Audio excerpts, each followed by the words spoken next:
Good morning गाईस. आज सकाळी उठून काही भांडे वगैरे घासले, कपडे धुतले. पिल्लू झोपलेली होती तोपर्यंत सगळे कामं आवरून घेतले बारीक सारीक. आणि नंतर काही खिचडी बनवली, कारण की माझी आज थोडी तब्येत ठीक नव्हती. पिल्लू मस्त खेळू लागली तोपर्यंत मी खिचडी बनवून घेतली. एकदम साधी सोपी खिचडी बनवली होती. जास्त काही सामान टाकलं नव्हतं. 2-3 आलू टाकून आणि टमाटे टाकून खिचडी बनवली. खिचडीला मी चिकन बिर्याणी मसाला वापरलेला आहे बघा. एकदम छान होते.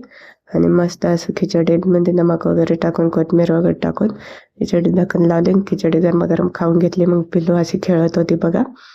नंतर दुपारी काही अद्रकाचा चहा घेतला. आणि दुपारी अद्रकाचा लय गळा दुखत होता. एकदम गरमागरम चहा घेतलेला आहे बघा मी. आणि नंतर मग रात्रीच्या याच्यात काही स्वयंपाकाला लौकीची भाजी बनवली. कांदा लसणची फोडणी दिली होती. आणि 2 चमच काही शेंगदाणा पावडर टाकून, धनिया पावडर टाकून, मग गरम मसाला टाकून भाजी बनवली. आणि एका साईडला भाजी शिजायला ठेवली. लगेच इकडं काही चपात्या लाटून घेतलेली आहेत बघा. पिल्लू झोपलेली आहेत तोपर्यंतच मला कामावर